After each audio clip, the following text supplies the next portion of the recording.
Բարև ձեզ հարգելի հայրենակիցներ, ես Մարաթ Հակոբյանն եմ Կիևից։ Այսօր Ուկրաինա-Ռուսաստանի լայնածավալ ներխուժման 1518-րդ օրն է։ Ռուսաստանի ահաբեկչական ռեժիմը եւ միլիտարիստ հասարակությունը ավելի ու ավելի հաճախ են ստիպված լինում բախվել պատերազմի սեփական երկրում։ Պատերազմը վերադառնում է այնտեղ, որտեղից սկսվել է։ Մեր տելեգրամյան ալիքի հետևորդները վստահ եմ արդեն տեսել են բոլոր տպավորիչ կադրերը թե Туапսեից եւ թե այլ խոցված թիրախներից, հատկապես տպավորիչ էին, թե ինչպես էին արվում Ռուսաստանի նավթային հզորությունները։ Ուկրաինացի զինվորականները ապրիլի 20-ի գիշերը հարվածներ են հասցրել ռուս ագրեսորների մի շարք կարևոր օբյեկտների, այս մասին 3 երկուշաբթի հայտնել է Ուկրաինայի զինուժի գլխավոր շտաբը, կրկնակի հարված է հասցվել Կրասնոդարի երկրամասի Туапսեի նավթավերամշակման գործարանին, արձանագրվել է հարված ռեզերվուարների պարկին, ինչին հաջորդել է հրդեհ օբյեկտի տարածքում, բացի այդ խոցվել է Գվարդիեյսկայա նավթաբազան ժամանակավորապես օկուպացված ուկրաինական Ղրիմում, այս մասին հաղորդում է Ուկրաինայի գլխավոր շտաբը, նշվում է, որ այս օբյեկտների խոցումը նվազեցնում է Ռուսաստանի զինվորական ստորաբաժանումների վառելիքով ապահովման հնարավորությունները, նաև հաստատվել է 3 գիշեր ժամանակավորապես օկուպացված Ղրիմի Սևաստոպոլ քաղաքում թիրախների խոցումը, 1171 նախագծի մեծ դեսանտային նավի եւ 775 նախագծի մեկ այլ մեծ դեսանտային նավի թիրախավորումը, վնասվածքների աստիճանը ճշտվում է, Ղրիմում օրերս խոցվել էին նաև նավթաբազան եւ նավահանգիստը, բացի այդ խոցվել են ռուսների զինամթերքի պահեստները Դոնեցկի մարզի ժամանակավորապես օկուպացված հատվածի Ուրզուֆ բնակավայրի շրջանում եւ Բելգրադի մարզի Լոկնե բնակավայրում, նաեւ խոցվել է դրոնների պահեստը Նովայա Կարակուբայի շրջանում եւ Թշնամու հրամանատարական դիտակետը Դոնեցկի մարզի Բլագոդատնեի մոտ, կարծում եմ արդեն ողջ աշխարհում ահռելի ծուխն ու Туапսեն դարձել են մեկ միասնական խորհրդանիշ, սա դեռ մեր հարվածների մասին ամբողջական լուրերը չէին, իդեպ կարծես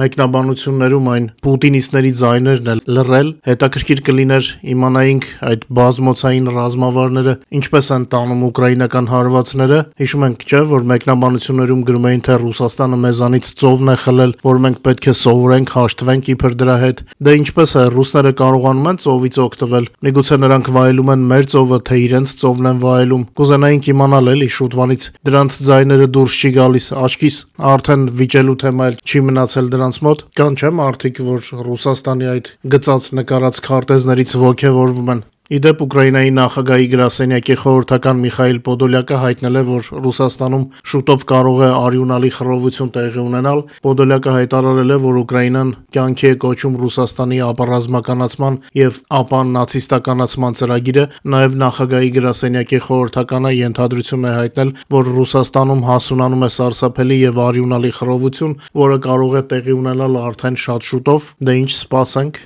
Բուն Ռուսաստանում հաճախակիացել են խոստովանությունները իշխանության տրանզիտի փոխանցման մասին, ռուս հայտնի հրապարակախոս եւ փորձագետ Մաքսիմ Շևչենկոն, ում կապում են Ռուսաստանի հատուկ ծառայությունների հետ, հայտարարել է, որ ինտերնետի սահմանափակումները եւ Telegram Messenger-ի արգելափակումը Կրեմլի ազդեցության առանցքային խմբերի միջև ներքին պայքարի դրսևորում են։ Նրա խոսքով խոսքը ՖՍԲ-ի նախագահի աշխատակազմի, պաշտպանության նախարարության կառույցների եւ արտաքին հետախուզության ծառայության միջև առճակատման մասին է իշխանության տրանզիտի նախապատրաստման ֆոնին, դե հետաքրքիր է, կապրենք կտեսնենք թե ինչ կլինի։ Իսկ դրոնների ռուս արտադրող Ալեքսեյ Չադաևը հրապարակավ խոստովանել է Ուկրաինայի տեխնիկական առավելությունը պատերազմում, լայնամասշտաբ պատերազմի 5-րդ տարում Ուկրաինան հասել է տեխնոլոգիական առավելության, ագրեսորի Ռուսաստանի նկատմամբ ուկրաինական դրոնները թռչում են ավելի հեռու եւ հարվածում ավելի դիպուկ, այս մասին Կրեմլամետ Կոմսոմոլսկայա Պրավդա ռադիոկայանի եթերում պատմել է դրոնների արտադրող Ալեքսեյ Չադաևը, նա խոստովանել է, որ ռազմաճակատի գիծը այսօր վերահսկվում է հենց Ուկրաինայի կողմից, ըստ Չադաևի Ուկրաինան հասել է դրան կատարելով տեխնոլոգիական թռիչք դրոնների ոլորտում։ Հիմա կխնդրեմ ձեզ մի պահ հատկացնեք եւ լայքեք եթերը, որպիսի աջակցեք մեր եթերի առաջ շարժմանը։ Անցած եթերում կրկնակի քիչ էին լայքերը, ինչը անմիջապես ազդեց եթերի տարածմանը։ Խնդրում եմ մի քանի վայրկյան տրամադրեք լայքելուն, սա սոցիալական ցանցերի ալգորիթմների համար է եւ եւս մեկ կարեւոր նյուանս, հասկանում եմ, որ նախընտրական ժամանակաշրջանում տարատեսակ գայթակղիչ վերնագրերով եթերները շատ են, բայց երբ մեր եթերը ոմանք թողնում են հետո նայելու, դա նույնպես ազդում ազդում է ալգորիթմների վրա, այնպես որ պետք է խնդրեմ չհետաձգեք դիտումը, գիտեք, որ դժվար պայմաններում եմ պատրաստում եթերները, աշխատում եմ ձեզ ամենակարևորը ներկայացնել եւ շատ ափսոս է, որ ինչ որ պերաշկիների կամ քյաբաբների մասին եթերները ազդում են իրական տեղեկատվության հասանելիության վրա, այնպես որ խնդրում եմ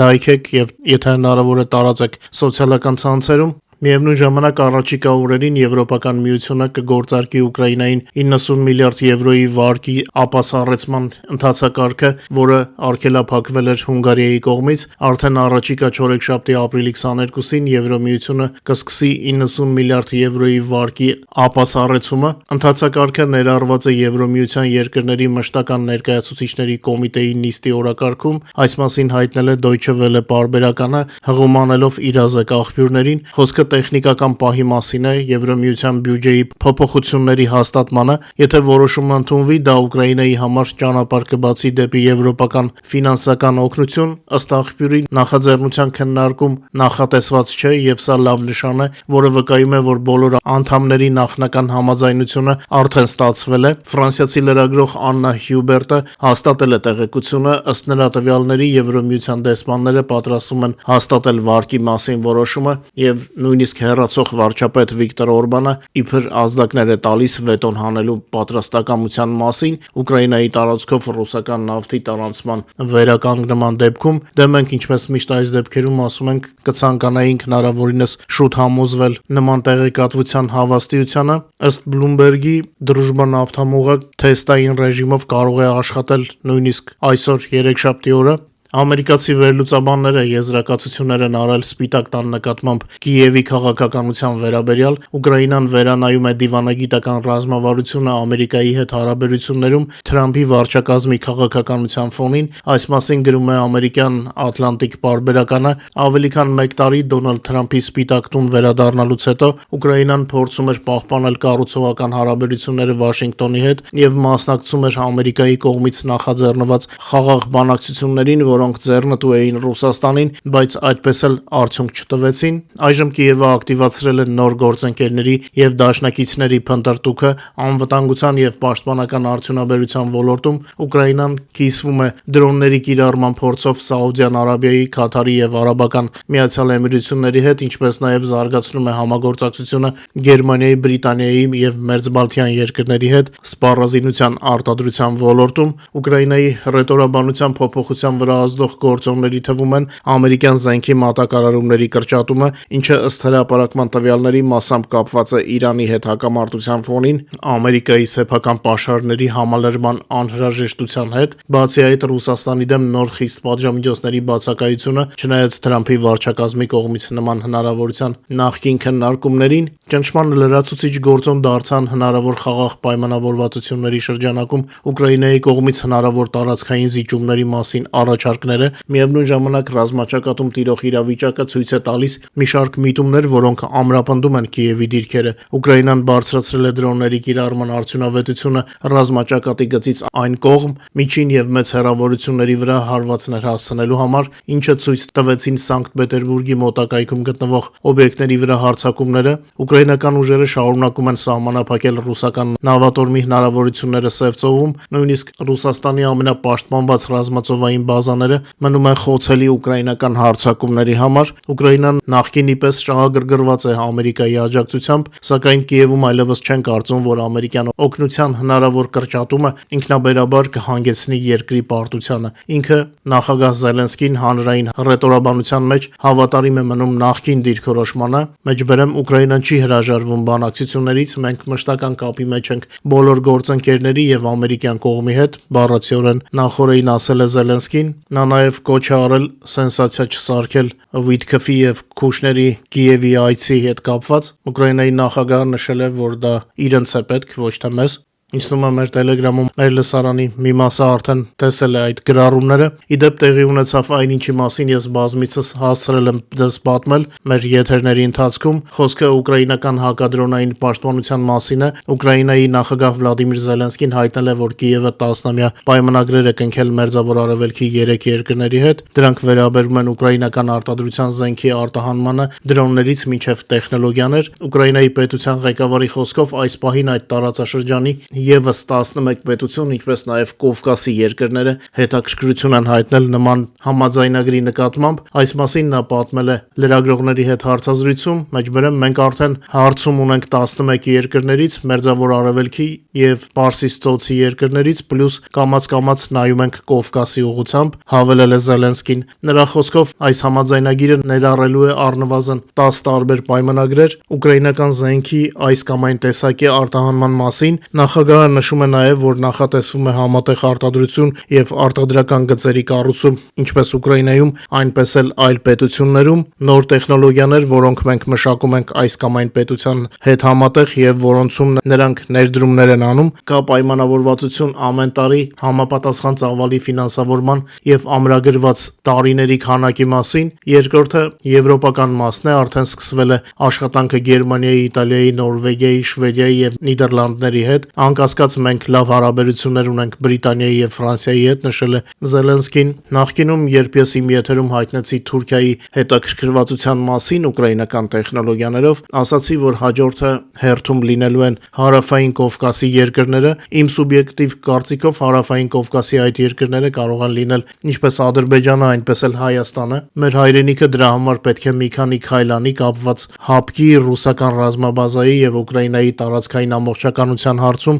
հստակ դիրքորոշման առումով։ Ես արդեն բազմիցս ասել եմ, որ Ղրիմի այսպես կոչված հանրաքվեից հետո Սերժ Սարգսյանի Պուտինին կատարած զանգից հետո ցանկալի է հայկական պետության ղեկավարից լսել հավաստիացում, որ Սերժ Սարգսյանը սխալ էր եւ Հայաստանը սատարում է Ուկրաինայի տարածքային ամբողջականությանը, ոչ թե անորոշ հայտարարություններ Ալմա-Աթայի համաձայնագրերի շուրջ, այլ հստակ ձևակերպում, ինչպես դա անում է Իլհամ Ալիևը։ Ես մեծ հույս ունեմ, որ հայկական իշխանությունները իրենց հնարավորությունը բաց չեն թողնի, որպեսզի հետո նորից հանկարծ չդժգոհեն, թե հարևանները ունեն համագործակցություն Ուկրաինայի հետ, իսկ Հայաստանը ոչ։ Իմ պարտքն եմ համարում եւս մեկ անգամ հիշեցնել եւ շեշտադրել համապատասխան կառույցների ուշադրությունը գրավելու համար։ Ուկրաինայում միշտ դրական են վերաբերվել Հայաստանին եւ հայերին, այս վերաբերմունքը ունի ավելի քան 10 տարի պատմություն, իսկ Հայաստանի ներկայիս իշխանություններին մնում է կապիտալիզացնել այդ պատմական ներուժը։ Հուսանք, որ առիթը բաց չեն թողնի։ Իսկ Միացյալ Նահանգները շարունակում են մեծացնել ռազմական խմբավորումը Մերձավոր Արևելքում,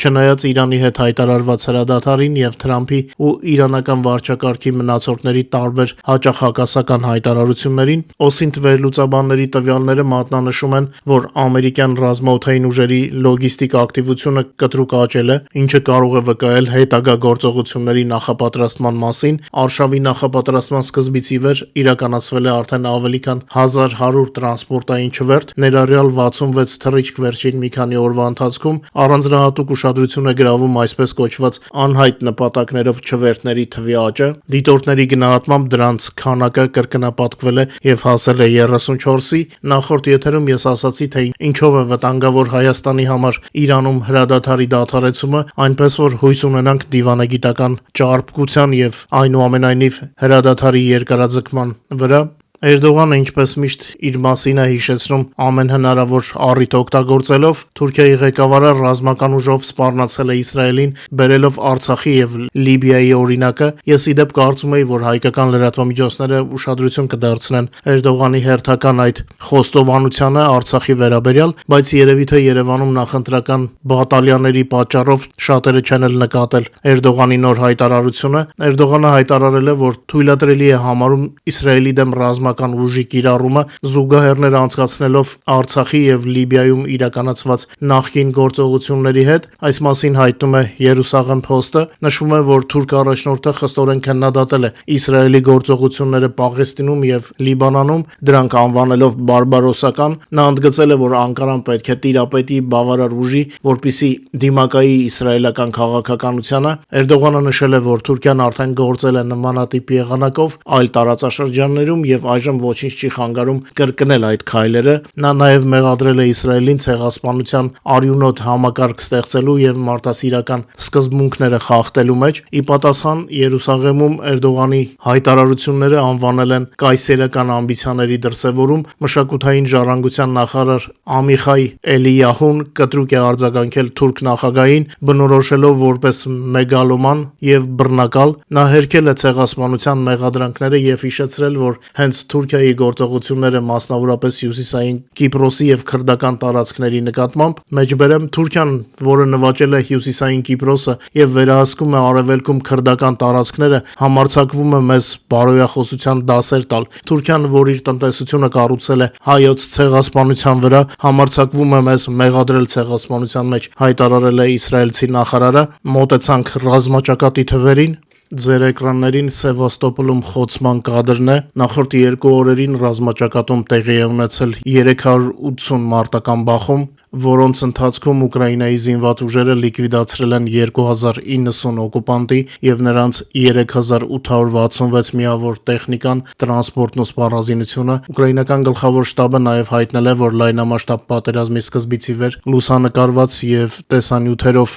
արձանագրված տվյալների համաձայն լիկվիդացված օկուպանտների թիվը հասել է 1,320,310-ի, այսօրվա ակտուալ թիվը տեսնում եք ձեր էկրաններին աչ ռելիզում։ Նախքան մեր եթերը շարունակել են, նորից պետք է խնդրեմ ձեզ օգտվել YouTube-ի գործիքներից, օգնելու մեր հաղորդման տարածմանը, խնդրում եմ դրեք լայքեր եւ եթե հնարավոր է տարածեք սոցիալական ցանցերում, միայն այսպես կարող ենք եղած պայմաններում պայքարել ռուսական քարոզչության դեմ, իսկ ես առիթից օգտվելով ուզում եմ շնորհակալություն հայտնել ձեզ ամենօրյա օգնության համար։ Ռուսաստանում արդեն բացահայտ խոսում են կադրերի աննախադեպ դեֆիցիտի մասին։ 26 թվականի ապրիլի տվյալներով ընկերությունների ավելի քան 80%-ը բախվում է անձնակազմի պակասի հետ։ Աշխատուժի սուր դեֆիցիտը, որը մինչև 2030 թվականը կարող է հասնել 3 միլիոն մարդու, առաջացել է ըստ ռուսական աղբյուրների ժողովրդագրական անկման, միգրացիայի եւ մոբիլիզացիայի հետևանքով։ Դե վերջին տարիների միգրացիան հենց մոբիլիզացիայի եւ պատերազմի պատճառով էր։ Ռուսաստանի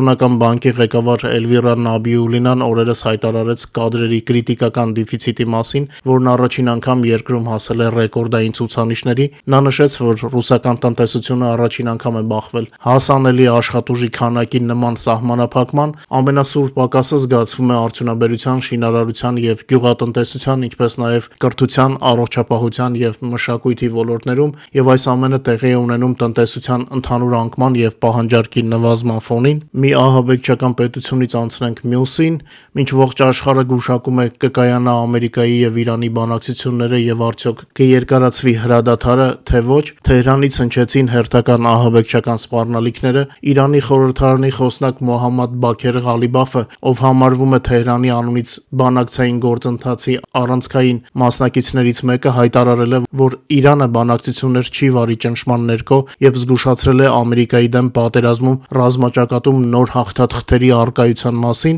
Այս մասին տեղեկացնում է Տելեգրաֆը։ Ղալիբաֆը մեղադրել է Ամերիկայի նախագահին շրջափակում մտցնելու եւ հրադադարը խախտելու մեջ։ Նրա խոսքով Իրանը չի համաձայնի բանակցել սպառնալիքների ճնշման տակ, որոնք կարող են վերածվել կապիտուլյացիայի կամ ռազմական գործողությունների վերսկսման արդարացման։ Ի վերջո, 2 շաբաթվա ընթացքում մենք պատրաստվում էինք ռազմաճակատում նոր քարտեր բացել։ Մենք համաձայն չենք բանակցել սպառնալիքների ճնշման տակ, գրել է Ղալիբաֆը սոցիալական ցանցում։ Ինչպես գրում է Տելեգրաֆը, այդ նոր քարտերը կարող են վերաբերել Իրանի կողմից աջակցվող Եմենի հուսիթներին, ովքեր կարող են փակել Բաբել Մանդեբի նեղուցը, նավթի արտահանման համաշխարհային գլխավոր երթուղիներից մեկը։ Նման քայլը կնշանակեր Ամերիկայի եւ Իրանի միջև պատերազմի շրջանակներում երկրորդ կարևոր նավագնացային զարկերակի շրջափակումը Հորմուզի նեղուցից հետո։ Axios-ի աղբյուրների տվյալներով, որոնց հղում է անում Տելեգրաֆը, Իսլամական հեղափոխության պահապանների կորպուսը կոչ է արել Ղալիբաֆին ավելի կոշտ դիրքորոշում որդեգրել եւ թույլ չտալ բանակցություններ, քանի դեռ Ամերիկան չի դադարեցրել ծովային լիակատար շրջափակումը։ Միևնույն ժամանակ, ըստ քննարկումների ընթացքին տեղյակ աղբյուրների, Իրանի գերագույն առաջնորդը իբր համաձայնել է բանակցությունների երկրորդ փուլի անցկացմանը, Բաբել Մանդեբի փակման սպառնալիքը դիտարկվում էր որպես ծովային պատերազմի երկրորդ ճակատ։ Իրանն արդեն սահմանափակումներ էր մտցրել Հորմուզի նեղուցում եւ հուսիթների կողմից Կարմիր ծովի շրջափակումը կարող է նոր հարված հասցնել համաշխարհային առևտրին։ Նոր սպառնալիքները միայն հաստատում են իրանական վարչակարգի ահաբեկչական էությունը։ Ցավոք, այս ֆոնին Հայաստանի հանրային դաշտում տեսնում ենք խոսող գլուխներ, ովքեր հիացմունքով են արտահայտվում Իրանի ահաբեկչական մեթոդների մասին։ Ես մի քանի անգամ ուշադրություն եմ հրավիրել, որ հանրային խոսքում պետք է շատ զգույշ լինել, հատկապես այնպիսի երկրում, ինչպիսին Հայաստանն է, որտեղ օրերս լուրջ եվրոպական միջոցառում են նախատեսվում։ Ցավոք, նախընտրական իրավական իրավիճակը երևի թե թույլ չի տալիս համապատասխան մարմիններին ավելի ուշադիր լինել այս հարցում։ Այս պահին Բաբ էլ-Մանդեբի նեղուցը ֆիզիկապես ամբողջությամբ փակված չէ, սակայն նավագնացությունը ծայրահեղ դժվարացած է մշտական սպառնալիքների, ինչպես նաև դրոններով ու հրթիռներով հարձակումների ռիսկի պատճառով։ Իհարկե նմանատիպ սպառնալիքները իրանական վարչակարգի մնացորդները լավ օրից չեն անում, իսկ հուսիտներն էլ առանձնապես չեն շտապում կատարել պարտված Իրանի հրահանգները, թեև հուսիտները տարիներ շարունակ Իրանից ստացել են հրթիռային տեխնոլոգիաներ եւ դրոններ, նրանք երբեք 100%-ով պարզապես պրոքսի ուժ չեն եղել։ Հուսիտները ունեն իրենց սեփական նպատակները Եմենում եւ տարածաշրջանում, պարզ է, որ Բաբ էլ-Մանդեբի նեղուցի լիակատար փակումը կհանգեցնի ուղղակի ինտերվենցիայի, որը կոչնչացնի հուսիտների իշխանությունը Եմենում եւ պարզ է, որ նրանք դժվար թե գնան դրան, հանուն Թեհրանի ամբիցիաների փրկության, սեփական դրդապատճառներ են պետք, ինչի մասին տարածաշրջանային մասնագետի կհրավիրենք եւ կփորձենք հասկանալ ընդհանրապես տարածաշրջանի հեռանկարները, որովհետև լարված կետերը գնալով շատանում են։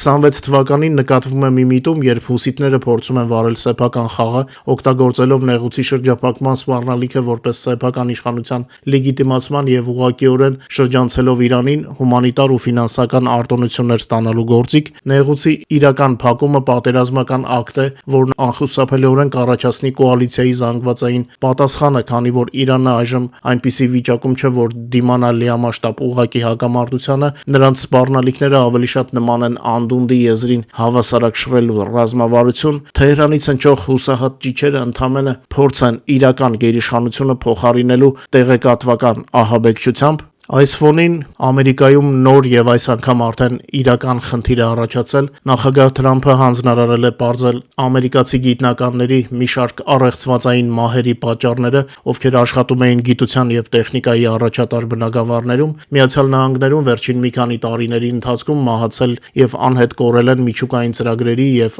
աերոտիեզերական հետախուզությունների հետ կապված 11 գիտնականներ։ Թրամփը հանձնարարել է զբաղվել ստեղծված իրավիճակով, այս մասին հայտնում է Fox News-ը, տեղի են ունենում առաջատար գիտնականների առեղծվածային ինքնասպանություններ եւ անհետացումներ։ Թրամփը ծանոթանալով զոհված ամերիկացի գիտնականների ցուցակին խոստովանել է, որ այս ամենը արտասովոր տեսք ունի։ Սպիտակ տան մամուլի քարտուղար Քերոլայն Լևիթը հայտարարել է, որ բոլոր դեպքերը ուշադիր կուսումնասիրվեն, իսկ անհրաժեշտության դեպքում կիրականացվի հետաքննություն։ Իսկ մինչ Գերասիմովը 4-րդ անգամ հայտարարեց ռուսական բանակի կողմից Ուկրաինայի Լուգանսկի մարզի իբր ամբողջական օկուպացիայի մասին, ռազմաճակատում իրավիճակը ռուսների համար հեռու է բարենպաստ լինելուց, Կրեմլը, ինչպես միշտ քարոզչության միջոցով փորձեց լրջություն հաղորդել Սումիի մարզի սահմանամերձ մարտերին եւ այն ահաբեկչություններին, որոնք Ռուսաստանի գործակալները փորձում են իրականացնել ուկրաինական քաղաքներում, սակայն Պուտինի օկուպացիոն բանակի ամենօրյա ահռելի կորուստները մարտի դաշտում եւ թիկունքում մատնանշում են համակարգային պարտությունների մասին, իսկ Մոսկվայի արձագանքը խորացող խնդիրներին միայն հաստատում է պուտինյան ագրեսիայի անհուսությունը։ Պատերազմի 5-րդ տարում Կրեմլում փորձում են անվտանգության մեջ պահել գոնե Մոսկվան մայիսի 9-ին եւ կրկին մտածում են հրավիրել օտարերկրյա ղեկավարների Պուտինին ծածկելու համար։ Այս ամենը խոսում է ուկրաինական նորարարական զենքի առջև ունեցած Ռուսաստանում կենթանական վախի մասին։ Իդեպ SBU-ի դրոնները հարվածել են Սամարայի մոտակայքում գտնվող նավթային կայանին, որտեղ արտադրվում է ռուսական արտահանման Յուրալս տեսակի նավթը։ Ապրիլի 21-ի գիշերը ուկրաինական դրոնները գրոհել են Ռուսաստանի Սամարայի մարզի ռազմավարական օբյեկտները, հարվածի տակ է հայտնվել Սամարա գծային արտադրական դիսպեչերական կայանը, որը մայրուղային տրանսպորտային ենթակառուցվածքի կարևորագույն օբյեկտ է։ Նախնական տվյալներով SBU-ի դրոնները վնասել են հում նավթով լցված 5 ռեզերվուար, յուրաքանչյուրը 20,000 խորանարդ մետր ծավալով։ Սամարայի մարզի նահանգապետ Վիչսլավ Ֆեդորիշչևը հաստատել է, որ ապրիլի 21-ի գիշերը տարածաշրջանի ռազմավարական օբյեկտները ենթարկվել են օդային հարվածների։ Պաշտոնական Ռուսաստանը ինչպես միշտ փորձում է քողարկել ուկրաինական հարվածները կամ նվազեցնել օբյեկտների խոցման հետևանքները։ Բացի Սամարայի մարզից, ուկրաինական դրոնները գրոհել են ռուսական բանակի լոգիստիկան Ռոստովի մարզում։ Ապրիլի 21-ի գիշերը դրոնները հարվածել են Ռուսաստանի Ռոստովի մարզի ռազմավարական օբյեկտներին։ Նախնական տեղեկություններով հարվածի տակ է հայտնվել ռուսական բանակի լոգիստիկան։ Ռոստովի մարզի բնակիչները սոցցանցերում տեղադրել են բազում տեսանյութեր, արձանագրվել են նաև հարվածներ ռազմավարական օբյեկտներին։ Պնդվում է, որ դրոնները գրոհել են Նավաչերկասկի երկաթուղային հանգույցը։ Մեր եթերի պատրաստման պահին ուկրաինական գլխավոր շտաբից մանրամասներ դեռ չկային, մենք կհայտնենք ձեզ հենց որ դրանք լինեն։ Իսկ առայժմ կարող եք մեր Telegram-ում տեսնել բոլոր տեսանյութերը հարվածների, ինչպես միշտ բոլոր տպավորիչ կադրերը մեր Telegram-յան ալիքում են, QR կոդը ձեր էկրաններին է, բաժանորդագրվեք եւ վայելեք։ Նիդերլանդների թագավորական նավատորմի լեյտենանտ ադմիրալ Ռոբ Բաուերը, ով գլխավորում է ՆԱՏՕ-ի ռազմական կոմիտեն, մատնանշել է դաշնակիցների սխալը Ուկրաինայում։ Զինվորականը կարծում է, որ պատերազմի ելքը հավանաբար այլ կլիներ, եթե գործընկերները Կիևին տրամադրեին այն ողջ զենքը, որը Ուկրաինան խնդրում էր 22 թվականին ռուսական ագրեսիան հետ մղելու համար։ Բաուերը հարցազրույցում նշել է, որ 22 թվականի ապրիլից օգոստոս ընկած ժամանակահատվածում ուկրաինական բանակը հաջողությամբ հետ էր խլում ռուս օկուպանտների զավթած տարածքները, եթե դաշնակիցներն այն ժամանակ տրամադրեին Ուկրաինային ողջ անհրաժեշտ օգնությունը, պատերազմի սցենարը կարող էր այլ լինել։ Պատերազմի ներկա փուլում ադմիրալը քիչ հավանական է համարում կողմերից մեկի դասական ռազմական հաղթանակը, որպես առանցքային գործոններից մեկը ադմիրալը անվանել է ռուսական զորքերի զգալի ներկայությունը օկուպացված տարածքներում, շուրջ 700,000 օկուպանտ։ Միևնույն ժամանակ Բաուերը գտնում է, որ Ռուսաստանը արդեն ռազմավարական պարտություն է կրել, նա դա կապել է Մոսկվայի Չինաստանից կախվածության ուժեղացման հետ, նշելով, որ առանց Պեկինի աջակցության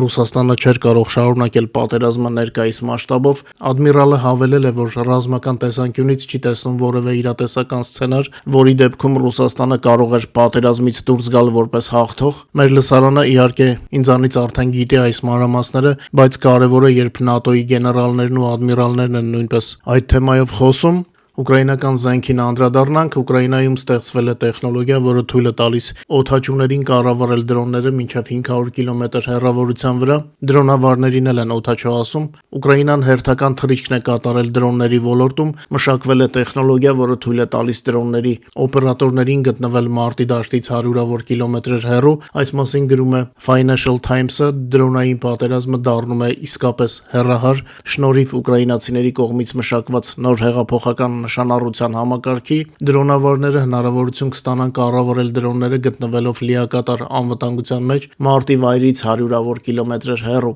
Այս ուղղությամբ հատկապես ակտիվ աշխատում են կործանիչ դրոնների ստեղծողները։ Նման սարքերը չափազանց արդյունավետ են գտնվել ռուսական թիրախների հետ մղման գործում, երևի ճիշտ կլինի ասել կործանման գործում։ Կրեմլի ղեկավար Վլադիմիր Պուտինը սկսելով պատերազմը Ուկրաինայի դեմ ծնել է մի հրեշի, որը կարող է ոչնչացնել հենց իրեն։ Այս մասին ասվում է բրիտանացի ռազմական լրագրող Դեյվիդ Հեմբլինգի հոդվածում, որը հրապարակվել է New York Post թերթում։ Հակամարտությունը պատերազմի 5-րդ տարում արդեն դարձել է լիարժեք ռոբոտների պատերազմ։ Նախորդ տասնամյակներում տարբեր հակամարտությունների ժամանակ շատ երկրներ փորձել են կիրառել ռոբոտացված հարթակներ, սակայն այդ փորձերը դժվար է առանձնապես հաջողված անվանել, եւ միայն ռուս-ուկրաինական պատերազմում տեղի ունեցավ իսկական հեղափոխություն այս ոլորտում։ Ուկրաինան կենտրոնացել է էժան համակարգերի ստեղծման վրա, օգտագործելով կոմերցիոն տեխնոլոգիաներ։ Նա ակնթարթորեն փորձարկում է դրանք մարտի դաշտում, արտադրողներին տալիս է հետադարձ կապ եւ կատարելագործում մեքենաները։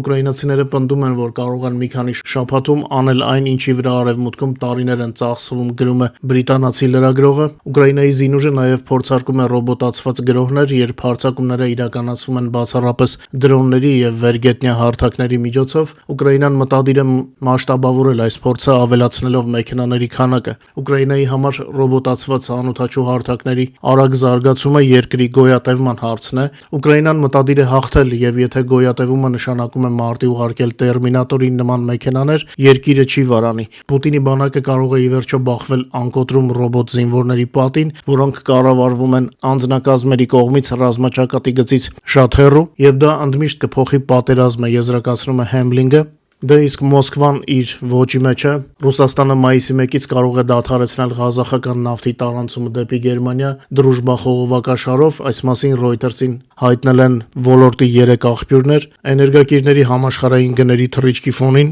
նման քայլը դիտվում է որպես փորձ հարվածելու գերմանական տնտեսությանը մատակարարման ամենազգայուն երթուղիներից մեկի միջոցով։ Տեսնենք, եթե հաստատվի, ապա կունենանք նոր իրավիճակ եւ ամենայն հավանականությամբ եվրոպական արձագանքը իրեն սպասել չի տա։ Գիշերը ռուսական բանակը կրկին հարվածել է Ուկրաինայի մարզերին, կան զոհեր եւ տասնյակ վիրավորներ, տուժածների թվում երեխաներ են, վնասվել է քաղաքացիական ենթակառուցվածքը։ Ռուսական վերջին գնդակոծությունների հետևանքով հայտնի է ողջ երկրում առնվազն 6 մարդու մահվան եւ 59 ուկրաինացու վիրավորման մասին։ Հիմնական հարվածները բաժին են ընկել սահմանամերձ եւ մերձ ճակատային մարզերին, մասնավորապես Սումիի, Դնեպրոպետրովսկի, Զապորոժիեի եւ Խարկովի մարզերին։ Սա է դաժան պատերազմական իրականությունը, ինչի մասին հարկ համարեցի ձեզ տեղեկացնել։ Այսքանով ավարտեմ մեր եթերը։ Շնորհակալ եմ, որ մեզ հետ եք, խնդրում եմ չմոռանալ լայքել եւ տարածել մեր հաղորդումները։ Կհանդիպենք երևի 5 շաբթի, ամենայն բարիք ձեզ եւ ամենագլխավորը անփորձանք։